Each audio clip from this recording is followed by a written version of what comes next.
Okay, like I said, that everything you do as a foreigner would be under great scrutiny. Well, what's he doing now? And you're more or less being watched, and that makes you paranoid too. And then the fact that this Yintalagan, this unspoken law that you're not supposed to think you're anybody special. I remember one time. There's so many incidences, but here's the interesting one. I just played a show on the street, playing the clubs and streets because this is my only work, and good crowd. And they really liked the show, and directly after, when really sensitive time, you want to go and collect the money. This woman who actually, kind of knew me because our kids had been playing together, yells out, "You think you're something special just because you're black." It was like, oh, that's interesting. That was a different take on it. Because I was getting too much attention from being black. And that's part of the reason why they would try to take the black American thing away from you and just make you African. And then they could look down on you because there's a lot of African immigrants here. I met one African immigrant here who was a professor at the university, and he was crying his eyes out in the bar. And I go, "What is wrong? What's happened? Uh, I can't take the way that they treat me here. They, I teach their children, and still I am treated so badly. And there's no way. I don't think there's any way for most uh, non-colored people to understand this feeling of being treated badly. Oh, treated badly. What does that mean? Well, you see, what happens is it's like you go into a supermarket and they're rude to you, and you see that they're pretty nice to everybody else. You go on down the street and someone decides to cross to the other side of the street because what you're going to mug them, or somehow you're going to somehow do something, try to trick them into something or whatever. You go onto a bus, you sit down, and the guy says, "Why do you sit just here next to me?" I've been asked this. Why? I go, "You got the whole bus. Why did you sit here?" I sat in the first available seat. Uh, they don't want you to sit next to you, or somebody feeling that they can stare at you and then give a little smirk, like, "Yeah, I know what you're up to." It's a collective feeling. It's something that you can say, "Oh, you're paranoid." Yeah, there's a lot of paranoid black people in the world. And I guess the reason what happens is this is no one incident. You're told that you have a conflict with somebody, and you're instantly told that you were wrong. And this happens over and over and over and over and over again until you lose your self confidence as a person. And this is really the worst thing I would say that could happen to somebody. But I can't say it's just Swedish. I mean, if you but the difference is, okay, like when I was in Brussels, and there was some Nazi guy came up to me, and I was at the store and started, "Oh, you're not supposed to be here," and Heil Hitler. And this old Belgian woman took out her umbrella and said, "Don't you come here," blah, blah, blah, and chased him away. And the entire supermarket was on her side.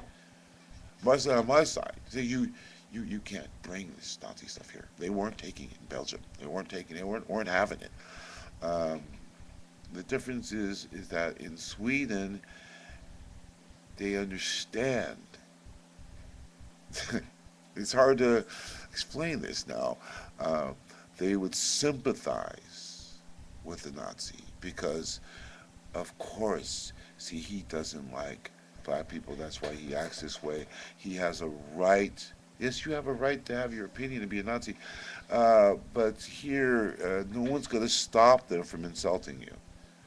Or, and the things that have happened here that I've seen in the newspaper and stuff, like for instance, there's a black guy and he's down in the southern part of Sweden, and these Nazis stabbed him. And the only way they found out he was there is he tried to get people from help for help. Nobody would stop. He finally died there, and the only reason they found out he was there is because someone said there was a drunken nigger in the street.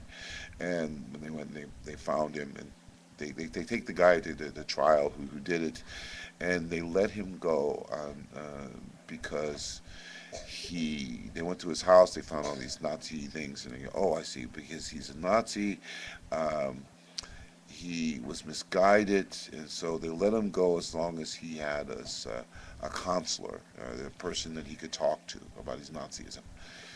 So he didn't go to prison. Um, uh, I'm sitting playing a show on the street, and suddenly there a group of them come by, "Hi Hitler," and sing their little song and march by, like to make a show for me. Like I haven't seen anything like that lately. This is we're talking 1988, 1999, 1990.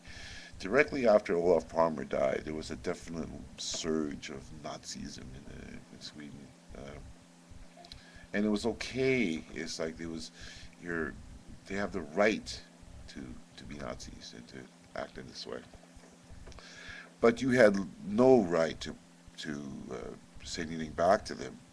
In fact, if you try to protect yourself against somebody who did attack you here, you would be arrested, and that's the law. You aren't allowed to protect yourself, and that is so un-American. That is probably the most un-American of anything I've ever encountered. That you're not allowed to protect yourself. One time I'm at someone's house, and there was a break-in downstairs in the house, and me being a martial artist, I don't know what's going on, and the guy yells at me. Like that, and starts coming towards me. So I kick him and I punch him, and he flies outside and lands on the ground and plays dead. The police come. Why did you do this? Well, he broke in and he came towards me, yelling and screaming. Yes, but why did you hit him? Well, I was not going to let him hit me, that's why. And everybody, the girl I was with, all the neighbors, it was like they just could not understand why I hit him. And that's the difference. In America, it would be like, of course you hit him. He's lucky to be alive.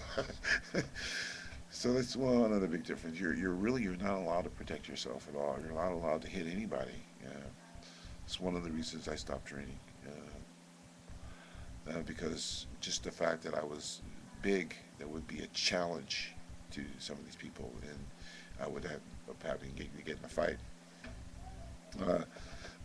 I would say living here, that was the most negative thing is that I had to change myself in certain ways that I probably shouldn't have done, or shouldn't have done.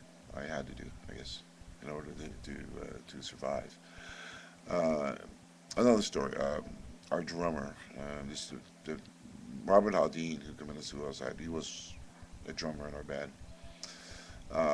Our next drummer was named Kenta. I can say his last name.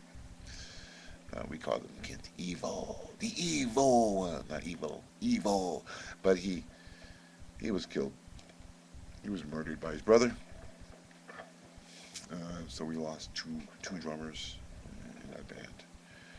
It was very tragic, and so there is a certain amount of violence here, and you definitely would have to learn to protect yourself in other ways than violence. And so I would say that the method I adopted was non-confrontation with anyone, which meant me becoming more passive and less aggressive as a person, which has been good for me. Uh, but I also lost a lot of body size because you did not want to be scary. And speaking of that, Sweden and Norway is the biggest countries in the world of steroid abuse. But they're so against drugs other than steroids. They're totally against marijuana or anything like that.